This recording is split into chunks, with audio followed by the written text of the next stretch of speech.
The question that I get a lot is, why does it matter? Why does it matter that you're gay and did this? And my response is, it matters for visibility. It matters that a gay person can do this, right? It matters for all the people that I met on the trip that were afraid to share who they were and who are still afraid to even tell their closest family members that they're gay. It matters for the death threats that I got when I came back and shared with the world that I was a gay person that had done this. It matters for optimism in the world, and that maybe our world is a little bit better than what's portrayed in the media, right? And so it really matters. And most importantly, it matters because it's possible. When you travel by bicycle, you view the world from a completely different lens. You pick up on all the granular details that you would otherwise gloss over if you're traveling by car or plane. You start to notice all the intricacies of each of these different cultures that you pass through. What's the food like? What are the people like? What sort of plants and wildlife are there? You pick up on the day-to-day minutia, the social fabric of what's considered acceptable, what's not, what motivates people, what upsets people, what is proper, what's taboo. And most importantly, you'll notice that we're all connected together. We all share values, regardless of our location and regardless of our politics. There's something that we can all find in common. You may recognize today's guest, Andrew Mortensen, from a previous episode when he talked about his cycling adventure from Neah Bay, Washington, in the United States, all the way down to Patagonia during COVID, which was over 17,000 miles. And this was back in 2020. Here we are 4 years later in 2024, and he's done it again. This time, he's gone from Spain to Singapore, bringing his grand total to over 27,000 cycling miles across 37 countries, officially recognizing him as circumnavigated the world. What makes his story different than others who have accomplished similar feats? Well, he's the first openly gay man to do so. I've been friends with Andrew since high school, and I'm very proud of the journey that he's undertaken, both literally around the world on a bicycle, as well as his journey as a gay man. His curiosity to better understand people and cultures around the world epitomizes the adventurous spirit that we all should embrace, regardless of identity. When you look someone in the eye, you see the universe. Welcome to the Adventures Less Travel podcast.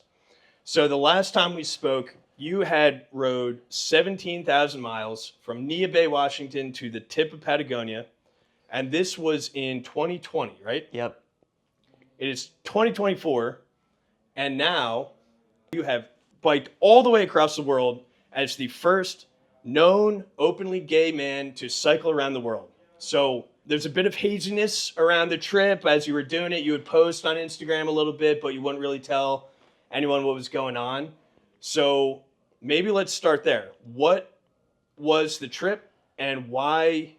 How did it come to be after you already did this monumental trip 4 years ago during COVID? Yeah, well, it's awesome to be here, first off. I had a lot of fun the first time we chatted, so I immediately said yes when... In person, too. We are in Austin, Texas. Well, Keep it weird. We had the opportunity to connect here, especially of all places. I was down. I biked from, as you mentioned, it's North America to South America, and from Europe to Asia, and officially, mostly, and we'll go into that, qualifying for like around the world. And how it came to be, before starting grad school, I had some time off and decided to do this big, North to South America bike trip, and then did grad school and was supposed to start working in October. And then some softness in the economy. A lot of employers started to push people back, and I was included in that. So they said, we have this opportunity for you to start now in February instead of September. And I was like, you know what? Why not take a little bit of extra time, right? Yeah, might as well. So I had this plane ticket booked to go ride in the Alps for a few weeks, for 2 weeks, and then come back. But as soon as I had the opportunity to start later, my job later, I canceled the return ticket, and I knew the trip was about to get longer. Yeah. So I flew out to Spain. I started in Pamplona, and the goal was to see the running of the bulls, but because of the job uncertainty, I ended up pushing my trip by 2 weeks. But when I did eventually get out there, I started at the Plaza de Toros right out in Pamplona. So it was a really epic place to start with the statue of the bull. And I still remember like the very vividly, just like getting on my bike and being like, all right, like, let's see how far I can go. Yeah. So was that a part of the reason why you kind of kept this a little bit close to the breast? Like you didn't was it the fear of not finishing, or was it because people knew that you were doing this as a gay man and you were going into some uncertain territory, a little bit of everything? That's a great question. It was those two factors for sure. The first one was like I just planned to do a bike ride from Spain to Croatia, and I wanted to go through the Alps and the Pyrenees and just really just dig into a place in the world that I had never visited before, but it had always been on my bucket list. And so I decided that I would just do this small section and then, share my experience after. I wanted to like focus on just the day to day riding, like the experience of just being there. And so I was loving it like every minute. And then when I got to Croatia, I had a list of other things I wanted to do during my, 6 months of sabbatical. And everything else on the list was like, oh wait, this is like this biking is really fun. I don't know that if anything else on that list would give me as much enjoyment and like satisfaction. So I decided that I would continue. And so I never really like had a plan to really share on social media. Like I wasn't saying I'm gonna bike from Spain to Singapore. That was never like my idea starting. Yeah. I got on the bike expecting to ride to Croatia, and I found myself in Singapore 6 months later. So that's kind of how Just it kind came of to be. sprawled into this monster, this beast across the Yeah. Khmer Highway and all Yep, these other yep. crazy places. And to your point about like not sharing the trip, so it was really like uncertainty about where I was eventually going to go. And then secondly, as I got into more Eastern countries, it was about like safety and security as a gay man. And so in that vein, I posted on social media, on Instagram, one single time when I was in Croatia about the trip thus far to Croatia. I made like a reel or something. It was my first reel. And like, but beyond that, I didn't post a single story, a single post. Like I really only told like several of my close friends, my boyfriend, who's here today, and but yeah, no, and that was like the only people I told about my trip, because I had done a lot of like advocacy work for the LGBTQ community before, and my name's out there. If you Google it, it's the first line is like openly gay man raises money for Trevor Project, right? So it was hard to hide. It was really hard to hide. So I kept it close to my chest, and that's how I rode most of the way. And for those who didn't watch the last time he was on the show, just refresh everyone's memory of what exactly is the Trevor Project, because this has been something close to your heart. Yeah. And it does have to do with the LGBTQ community. So Yeah, no, the Trevor Project is an LGBTQ youth suicide prevention nonprofit, and so they operate a number of services that help youth who are in crisis, and especially targeted towards the LGBTQ community. So um, I feel like they're really important to our community, especially knowing folks who've like died by suicide, right, or like have had a really tough time, or tough going, and who are close to that. And so I believe strongly in like the mission of what they're doing. And so as I started my first journey from North to South America, I decided to dedicate my ride to the Trevor Project. sure. And the difference between the two trips, the first one, as you just mentioned, was very focused on the Trevor Project, but this one, because it didn't really have an endpoint, Yeah. it didn't even really have a destination. So how did that factor in as you progressed through the trip? Yeah, no, it was really like the uncertainty that kind of like uh, I didn't know what I was doing, to be honest. So like I thought a 2 week trip in the Alps, like I was like I'm just gonna do this, right? And then like as I went on, I was like I can fundraise again. And then I looked at where I was in the world, and I was like, maybe that's not the best Yeah. idea to actually do that. And so towards the end of my trip, I did make like a post and say, hey, this is what I've done so far, and I am fundraising. And so that was nice just to have like once I was in like more maybe accepting or progressive territory, I did start to like fundraise again, and that was nice to have that like that in my mind that like sometime down the road I would have this to like to do again. So Right. Did you notice along the way when you were going through some of the less LGBTQ friendly areas that when you brought if the Trevor Project came into conversation at any point along the way, did you notice that people were generally receptive to it? Because I feel there's a discrepancy between what people think about a certain country and what the actual people of that country believe. It's a great question. I think that there is a big discrepancy between expectation versus reality, and a couple of like maybe colorful examples of that. I was in a Middle Eastern country, and I I added, as I'll do a lot of the times, share my Instagram and my social media. Like I didn't make it private. I didn't hide it or anything.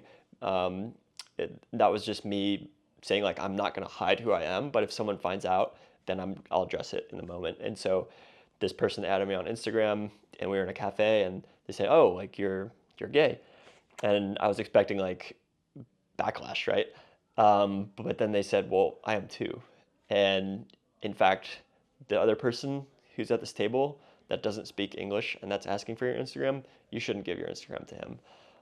And so it was moments like that where it was like, yeah, it's okay, but like maybe let's not talk to that other person. Sure. Or sharing like a really intimate and like close moment with someone who's like opening up to you and saying like, yeah, I'm gay too, and this like matters what you're doing. So Yeah, I think that it highlights a really decent part of humanity where if you look at someone individually, then you see that like you have to judge them on their character on a case by case basis. You know, so like when in that example that you gave, the other guy who wouldn't have been receptive to it, that's just his character. That's the way he is, right? But this guy who is very open to it, you know, you'd never know until you talk to someone like on a personal level. And I feel like a lot of the stereotypes and a lot of like the animosity towards people of every background gets washed away in the media. You know, absolutely, absolutely. I think that's a really important point that you highlight. Yeah, it was always this like this tenseness and like bracing for an issue, right? If someone found out that I was gay, and there was a number of examples, sort of like the one that happened in that one country, where it was just like, oh, well, like just like that's interesting that you're gay, but I wouldn't talk to my parents about that if I was staying in a family's house, or um, they would see it on my Instagram and acknowledge it, but they would still invite me in for dinner or to stay the night. So that it was like again this like tense bracing and like fear and anxiety, but then the actual experience, the lived experience that I had, uh, was totally fine. Was Yeah, totally fine. for sure. And I will say like I'll acknowledge like there's some privilege with doing a trip like this. I'm white. I am like cisgender. I am like maybe more like masculine presenting, um, and just the privilege of like having the time and the resources to do a trip like this. And so my experience is reassuring, right, that it's possible. Um, and so eventually, one day, I would love to see that experience mirrored in other people too. Yeah, and not just cycling too, but like there's other ways that I've demonstrated on this podcast. There's other Absolutely. ways that you can go on an adventure, even if it seems like you're dealt a bad hand, Hmm. you know. And um, yeah, everything what you're saying, it just understand where your background is and understand that there's always a path forward. And like no matter how dire your situation is, no matter how unlikely you think you are to dig out, like there's history is written, but the future is an open book. You know, Yes, so exactly. always think that there's a way to live life to its fullest. I love that. Now, naturally, you we're talking about all these stereotypes, and one of the stereotypes is that the Middle East is a very dangerous country. Mm. So maybe break that down. In your experience, I mean, you are like the most vulnerable target, right? You're on a bike with no weapons, and you're a white guy in the Middle East. Like I'm sure, by all standards, you're kind of a target. So, did you actually face a lot of dangerous situations, or did you feel like you were at risk, or is that something that's more just a perception in people's heads? I, for the most part, my experience was fantastic, and everyone that I met was incredible. I had one incident where I had to cross a border, and there was a group of people, and when I said I was from the U.S., two of the people in the crowd of about 40 started to yell at me and say, in no uncertain terms, that you're killing people, you're a terrorist, your country is committing genocide, as the events in Palestine and Gaza unfolded. And so I didn't really know what to say. I was speechless, really, in the moment. But there were 38 other people there who said, he's not his government, right? And they told the other two people that were yelling at me that, like, leave him alone. Like, he's visiting our country. Like, we want to give him like the best experience possible. In my mind, I'm thinking, like, I've heard so much about this place in the media. I'm already worried. I'm a gay man in a country where you can be stoned to death for being gay, and now on top of this, I have to deal with the fact that I'm from the U.S. Right. And so, like, in that moment, I thought, okay, I think I'm gonna take a bus and through this country and just skip it. Sure. And so as I kind of went about, like, crossing the border, getting stamped in, I just kept meeting people who were like just so interested, right? Like, who are you? And asking questions. And so as more and more people came up to me, and as I walked through the customs check, I felt like, okay, maybe I should put this in perspective. There were 2 out of 38 people in that group, right? A group of 40, maybe 45, who were angry. But the other 38, or the other 40, 3 people were totally amazing, right? Like, some of the nicest, kindest people I've ever met. And so maybe that's like an analogy for the rest of the world, where it's like, yeah, there's some, like, Most people are rotten apples, but Yeah, most people are pretty good. And that was like my lived experience in this bike trip, is that, like, I only met like the nicest, most genuine people, because the people who do interact with you while you're on a bike and when you are vulnerable are the people who care most. And so it was this incredible experience where I I have a lot more confidence and optimism about our world. That's good. Yeah. See, in a world that's all doom and gloom, that's what we have Andrew for. I've seen the world. I can exactly. I can attest to it. Yeah, you've seen the world more than all the people on the news who are reporting on it. Yeah. Between the first trip that you did from Neah Bay, Washington down to Patagonia, and this most recent trip, was there anything that shifted in your perspective about the world, or just like, was there anything specifically that the second trip either added or took away from some preconceived notions that you had about the world around you? I'll use an analogy about, like, colors. When I went from North to South America, I was exploring different shades of the same color. When I went from Spain to Singapore, I was exploring a lot of different colors. And I realized, like, in the world, there's just so much, like, variety and different people, and even in different neighborhoods, there is just, like, so much to absorb. And I thought that going on a bike trip like this would answer questions about the world for me, but, like, instead I have infinitely more questions now about, like, wait, what? And, Yeah. like, it's just, there's so much so many interesting things out there, so many, like, interesting cultures and people, and I think that's one thing that probably very different from one trip to the other, and that yeah. Okay, that's a very unique way to think about it. Yeah. Cool.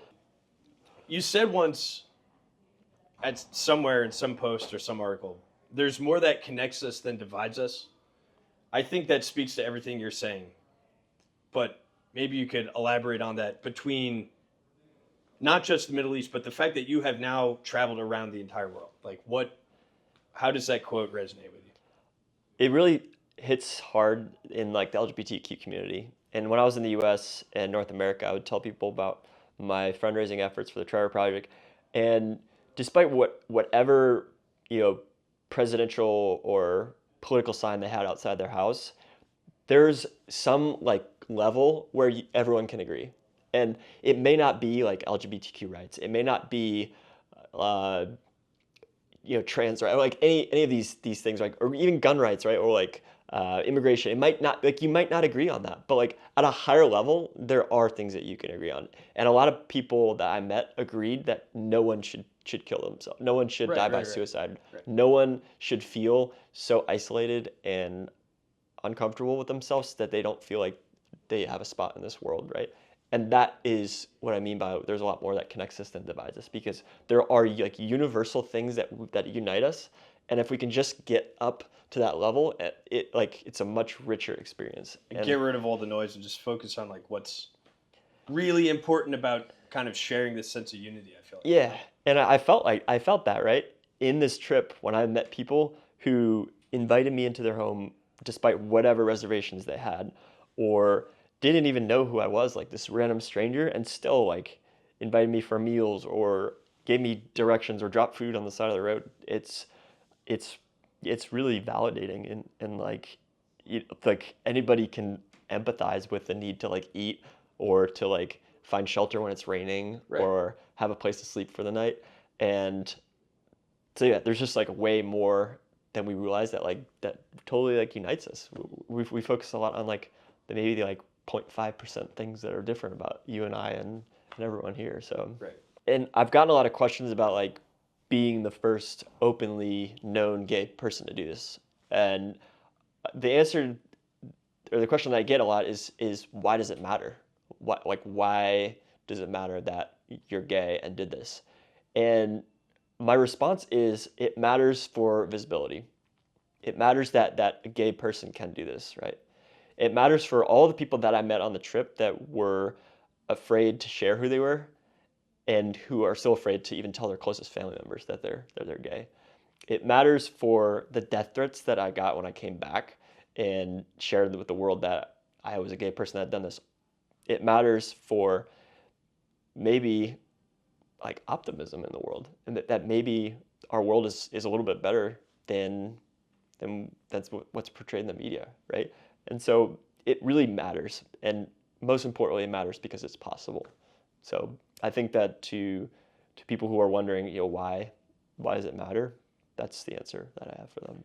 And I think to off that point, if you think about every iconoclastic figure throughout history who has made an impact and really pushed progress forward from a societal and a social justice standpoint, whether it's Harvey Milk or whether it's Martin Luther King, they all had to take that step. They had to take the plunge into the unknown of like, I have no idea how this is going to be received, but I have to do it, and I'm going to go 110% balls to the wall until I'm done.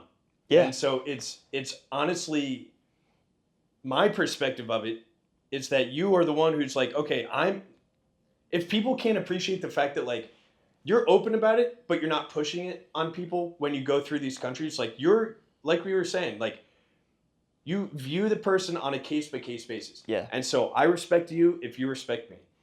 And if you happen to find out that I'm gay and that changes your perspective, that's on you. Yeah. But at least people can understand that like I'm a human being the same way that you're a human being. So let's all just wash away all of these like stereotypes and all of these things that divide us, and let's just kind of come together as one.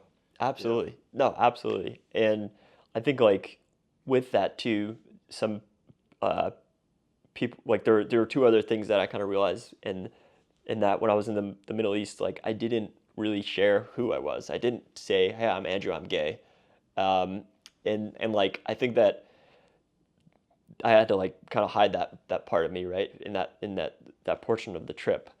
And but for me, like it didn't matter, because if you Google my name, right, that's the first thing that comes up. And I went through police checkpoints, every day, multiple times, and all it took was somebody on a smartphone to like. So there was like anxiety around that, right? Or there's worry about that. But every time that I met people, like you're saying, on a case by case basis, like it turned out to be okay, right? It was just like these things, like don't tell my parents about it, or you might not want to tell this clerk that's standing next to you, right? Or like so there's like on a case by case basis, people are really and it's nice. like the only way that you're going to remove there's two doors. either you open a door and do nothing, and then everyone is stuck in their prejudice and Hmm. nothing's going to change, or you open the door and you try to do something amazing that people look up to you, Yeah. and then they start to think, oh, that's not that bad. Maybe I can think a little different, right? Exactly, exactly. And to all the people that I met there along the way that couldn't tell their family members about who they were, or even not like people who aren't in the LGBTQ community, right? Like it's like if you can like encourage or inspire, even if it's just one or two people, then that makes the journey all the worth it. Right. You know? I remember on my bike trip, I'm not a vegetarian or a vegan rather. Um, Not a vegetarian. I'm not a vegan. But there was a guy who made vegan mac and cheese, and at first I was like, I mean, it's okay, just try it out. To this day, that was the greatest mac and cheese I've ever had in my entire life. And he's like, I just try it, just I promise. And it's things like that you notice all the time when you're on a bike trip, because everyone's super comfortable when they're in their car. So they see you out in the middle of the rain on a bike with nothing on your bike, and they're like, "Oh, I gotta help," and like that Yeah. push to help other people and to show you something different that you haven't seen before, Uh-huh. whether it's vegan mac and cheese or whether it's whatever, then it just really like gives you a lot more peace of mind that like it's not like a lot of people love feeding off that division, but at the end of the day, if you look at someone in the eyes, you see the universe, Yeah, like yeah. George Carlin said. So I love that. I yeah, love that. And you feel a lot more comfortable in the world when you know there's people out there who yeah, are yeah, yeah, the same as you. yeah, for sure. Now, when you did the trip the first time, you did a lot of couch surfing, warm Hmm. showers, things like that. I don't actually know if that exists elsewhere, so maybe you could tell me. Like, is warm showers or couch surfing, is that a thing? Did you do that? What was kind of like your main way of, from the logistics level, on the Yeah. in the weeds here? This second portion of the around the world journey was a little more freeform in that like there is this site called Warm Showers where you can send a request to a host and they'll say like, yeah, you can stay at my house tonight, and it's very organized. There's emails and there's ratings and reviews, and so it's a cool system to have when you're in probably more traverse parts of the world. In Central Asia and in the Middle East, there's not many of those like organized spots, and so sleeping wise, I camped a lot in Europe and in the Balkans, but when it started to get too cold, I switched to like hostels and hotels, and as I went, things got cheaper too, so that also helped, and also as I mentioned, like things were a little bit more freeform. So I would have a plan where I wanted to stay. But oftentimes I would arrive in a city and people would be like, wait, what are you doing here? Like there's 100 people that live in the city and we have never seen a foreigner before. This small town, like, and some of these places weren't even on a map. Like if you zoom in, there's not even like an acknowledgement that they exist, Yeah, right? yeah, yeah. Small speck in Kazakhstan in the desert, way off the road. There's like a small oil town. There's 50, maybe 100 people that live there. And when you show up there, they're like, "Oh my gosh, like this is insane." And so that happened a lot in whether it was in Pakistan or India or some of these uh, countries that have visitors, but they're to like major parts of the country. And so I freeformed it. Like people would just be like, "Hey, like come stay with me.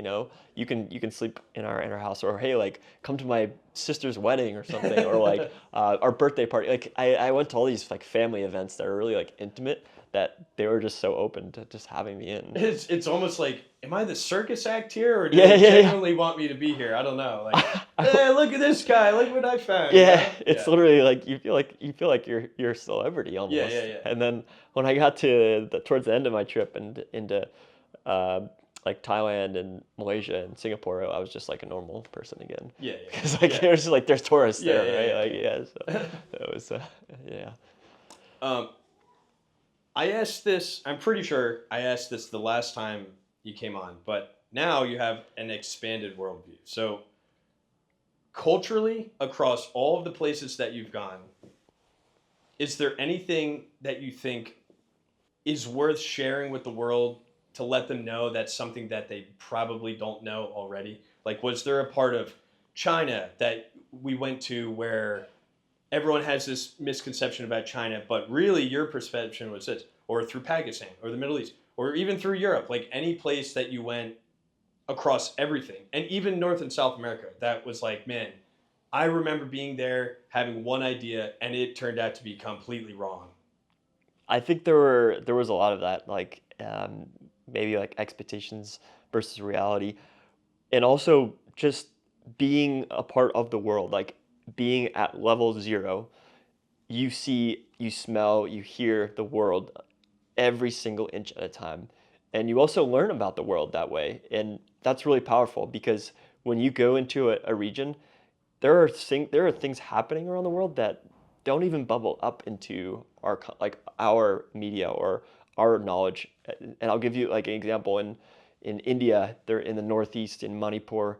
There's an ethnic conflict going on right now that was probably the most like shocking thing I've ever seen on a bike. When I was riding into Imphal, which is the capital of Manipur, there were military army guards every 100 yards, just waiting for like conflict to erupt. And there's these two tribes of people who are adamantly against each other, and there were checkpoints as you crossed between the different tribes, so to say. And like it was just so like crazy to me because I hadn't really learned or like heard about this before, but here I was in the middle of like this this like conflict where people die like every week. Like Right. there are like raids on each other's areas. Yeah, and it just blew my mind that like this is so this is such a big deal, and like these people live with this, but yet like I didn't really know about it until I got there. Yeah. And so you like open up new parts of the world that you didn't know about before. Right. Especially because you only hear about like the big ones that that really the U.S. is only involved in here, right? We're Yeah. only really financially interested in the Palestine-Israel thing or the Ukraine-Russia thing or whatever, but like we don't have a vested interest in those tribes in India, right? So It makes you wonder, it's like you don't have the access to information just because that's not what you're exposed to, I guess. But yeah.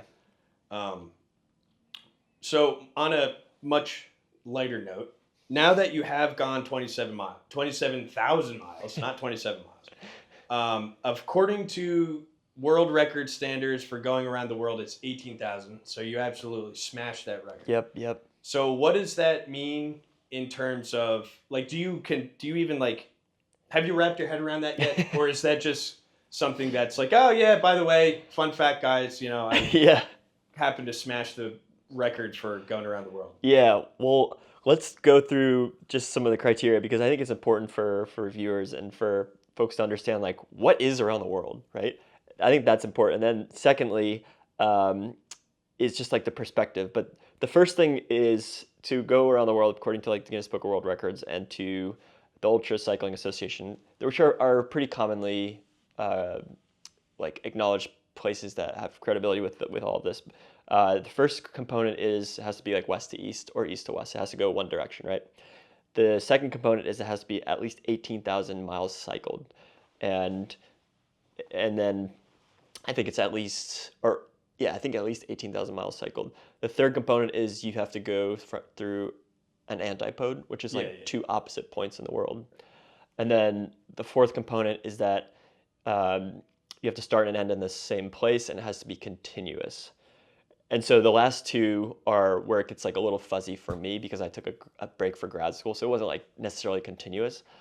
And then the other one that like I didn't technically meet was that it didn't start and end in the same place, but like that was because I didn't fly from Singapore to Seattle. I flew from Singapore to New York when I went home because flying is included in this circumnavigation thing. And so I'm like, in my mind, I don't care about that component, and nor do I care about like continuous because I wasn't trying to break like a land speed record.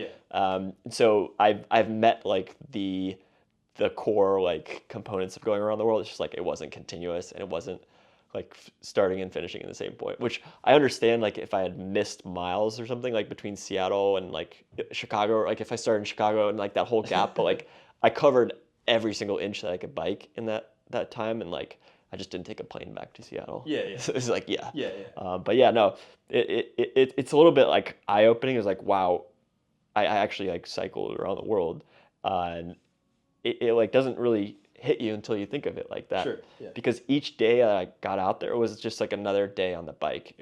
I'm biking from here to here. I'm gonna enjoy what I see, the sights, the sounds, the people, and when I get to the other side, I'm gonna have like maybe a hot shower and maybe some like good food, and then I'm gonna plan out my next day. Like it was never, oh my gosh, like I'm gonna bike around the world. Yeah. In the back of my mind, like I had this idea, maybe someday I'll do it, but yeah, it's wild to think of. It's like totally wild.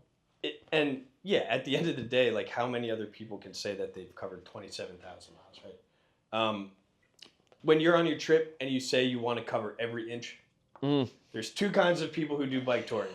People who cover every inch and people who don't cover every inch. Why is that important?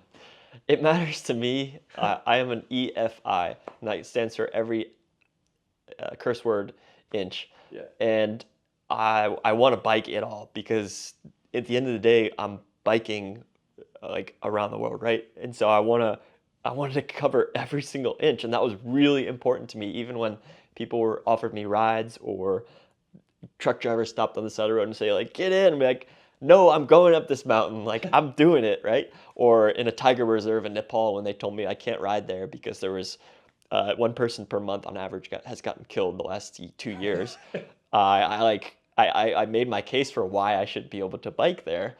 So yeah, every effing inch is in my mind like a like a metaphor for like for not skipping anything, not skipping out, and really focusing on doing like a complete and full job. Yeah, not cutting corners. Not cut corners. Yeah. Yeah, and so that's why if someone out there is driving and you see one of these backpacking or bike packing maniacs who are getting super pissed off that the construction workers aren't letting them through, that's why they're not just being stubborn. Yeah. So Yeah. I had a complete line, totally unbroken line from North to South America. I had to travel over the Darien Gap by air because there's no road, so like there's really no option otherwise. But then I had a continuous line all the way north to South America, and then from Europe all the way to Pakistan, and then or to China, and then I unfortunately had to take a bus from China into Pakistan because there's like a 60-mile security zone where you can't ride a bike. So that was like the first time that I had to break that line. Yeah. And then unfortunately there's conflict going on in Myanmar, and so I couldn't go in. In fact, the day that I arrived in Manipur in India, there was like shelling going on in the border, which was maybe 50 kilometers, like 30 miles away. And so it was not a good idea to go into that country at that point. So I ended up having to pack my bike and fly over, which it'll be there for another day. Yeah. Yeah. All right, another question I have, high level, the 50,000 foot view. More about your own reflection looking back now, having done all of these amazing things, and not just the cycling, but you've also managed to go to grad school. You've also managed to work a very demanding job and be able to balance everything and have this, what seems to me like a very fulfilled life. So that's how I see it. How do you see yourself when you kind of take a step back and look from the outside looking in of everything you've accomplished? It's funny you asked that because when I got back here, everyone was like, "Oh, what's next for you?" And I was just like, "Well, I'm gonna start working." Yeah. And it was like so plain and normal. And like, but to me that was like important because I feel like I've had a crazy amount of adventure in my life that could probably suffice for 2 or maybe more lifetimes. And like I feel content about that. And maybe there'll be like more things in the future, but like my adventure fix is like my adventure fix is satisfied for now. Right. So when you ask that question, I'll answer in that I feel like okay for now. But looking back, I'm really happy about the perspective that I have. It's a perspective that matters in work. It's a perspective that matters in life, in family, and it's just grounding yourself, especially when things can get like stressful or hard in your life.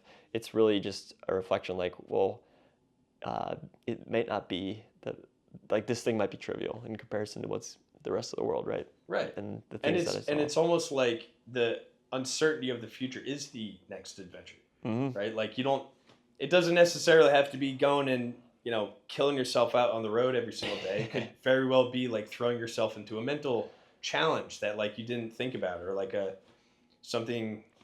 Even a corporate gig is definitely not what most people would consider adventure, but there are Yeah. aspects to it that are different. I used my legs for many months, and now I use my mind. Yeah. In fact, I've just sitting in an office chair is tougher than sitting on a bike seat. Yeah. That's for sure. It's more lower back pain, Yeah. more like ergonomics than on a bike. You're vibing all day. So. Yeah. I've mentioned this elsewhere on the podcast with other guests, but there's an anecdote that astronauts, and I don't know the validity of this, and I don't know what it's called, but there's a claim that when astronauts go to the moon, they come back because they've seen it all. They've seen everything that they possibly could. They've been to outer space. The only thing left is to go even farther out into the universe, but they know that's never really possible. So they have to come back to Earth and come back to these, what some people think as banalities. Have you ever had, I know this kind of contradicts what you just said, but have there ever been any moments of either depression or some sort of like mental instability in your reflections of life so far? I think it's an interesting question because I know there's I think it's the overview effect is like the thing that the astronauts they experience when they go to space and they see like this blue dot against this backdrop of space, and it can like stir emotions, right? Because they see the Earth as like this faint little dot, and that's everything that they've ever known, right? And I think in some ways like when you cycle around the world, you experience some like level of that because you're like you've seen the collective humanity, right? If 1 inch at a time, and I'm sitting at 5 feet, or not 5 feet, maybe 3 feet, 4 feet above the ground instead of 200 miles above the earth. And I think that those experiences are so drastically different, but also really similar because you're seeing the world for what it is, and you have this perspective now that that's really hard to get. And some people claim that there are fewer people who have biked around the world than have gone to outer space, and I have no idea how to validate that, but I do know that in some ways the experiences are the same because you're seeing the Earth in this really this perspective is really collective and humanistic and rounded, right? That the same perspective that you might have when you go to space and you look back and see that same blue bubble looking back at you. Yeah, and it's also when you don't go out of your comfort zone and you don't expand your horizons and you don't think about other cultures and other places and other perspectives, everything is, if you're considering the Earth as this blue sphere, this little globe trotting around the sun, you're only one little dot in that entire place. A pixel. But there's so many ways to experience everything about that Earth, right? You can cycle around it, you can go underwater, you can dive, you can do other sort of extreme adventures. There's a whole bunch of different ways to experience this tiny little blue globe that astronauts are looking. And it is really interesting how everyone's perspective is always different. So taking that and parlaying that into advice for other people, knowing that everyone has a different perspective. So what advice do you have for other people to go out of their comfort zone, or I guess just in general, is there anything that you think people ought to know based off of what you've learned, having this different perspective about the world? I think it's a bring a curiosity to everything that you do, and I'll just question things that you might take for granted or that might already be around you. And on the bike, it's really interesting because when you experience time and place, it's very smooth and it's a gradient. And so suddenly there are camels on the side of the road, or suddenly there are tuk-tuks trying to take you off the road, right? And it just slowly unfolds, right? And so I think like always questioning your surroundings, like being curious. And like an adventure could literally be walking down the street, as long as like you approach it with the awe and the curiosity of being in the desert in Kazakhstan and seeing camels, right? Like you can still look at the world in this like as an anthology almost, and like look That's a great and point. Yeah. see like, oh my gosh, that's super interesting. Like that person that I just saw is uh, I don't know who they are, but or this restaurant is uh, has some really interesting like characters in it. Like I'm gonna just observe it. Like you can go about your life and have like adventures walking to work, or like Yeah, yeah. it doesn't have to be as extreme as like you know the camels example I'll go back to, or Yeah, like yeah. yeah. So you and I grew up in the same hometown, and there was a time, as you know, my dad by now, he has this crazy camp thing that has all sorts of different inventions and little like It's epic, it's absolutely incredible. epic. It's nuts. But it from the same lens of what you're saying, how like just going and getting the mail and noticing, oh, that's an interesting flower, and like having that curiosity and Yeah, having yeah, that, yeah.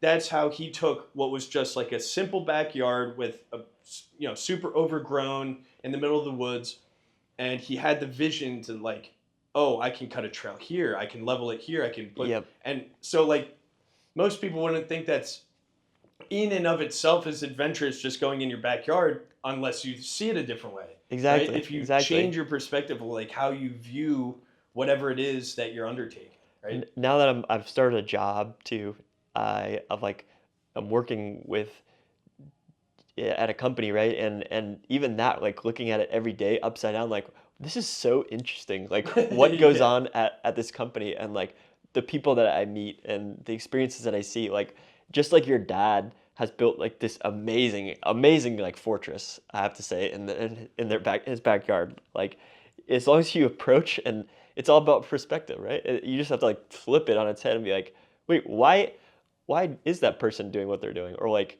oh wait, like that forest behind my house is like actually a place where we could put a zip line and like have bonfires, and it feels totally remote and isolated from the rest of the world, and so that's fun in itself. yeah, Like just challenging like normal conventions, I guess, in your head. yeah. I always end this podcast with the same question: how do you personally define adventure? That's a good question. I think, and I'll share a little story about that word because it means a lot. When I was in Uzbekistan, it's a very small town, I went, and as I often did there, there's not really formalized formal places to stay. I would go to the mosque and ask if I could stay overnight. And I did, in this small town, ask if I could stay overnight. And sure enough, they said, absolutely, let's get you a shower, and we'll get you connected. And the English teacher, the town's English teacher, showed up because he was the only person that could bridge the communication gap. And I ended up staying at his house, and he invited me to the class the next morning to like say hi to the students. Yeah, And it was a really interesting experience. The children, they all stood up when you walk in, and when they ask you questions, they stand up and they have their hand over their chest, and it's very like official. But anyway, that's a story for another time. I went in there and talked about my trip and to the English students, and at the end I said I want to leave you with one word, and it's adventure. And I want to define that word for you and for what it means to me. And the way I defined it and the way I define it is it's going out and to a place that you're unfamiliar with, or even a place that you are familiar with, but with the perspective of seeing it in a new way.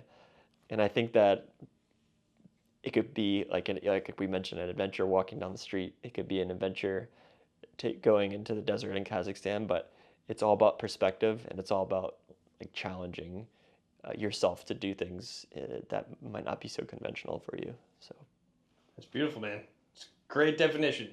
Might be going up there for top definition of the podcast so far. But oh, this cool. is awesome, man. Yeah, Thank you so super much. nice. Thank you. Really appreciate Yeah, it. yeah, yeah. You're an inspiration to all people out there, Thank you. whether they're LGBTQ youth who needs to hear a voice of reason, or whether you're just a person walking down the street who reads your story.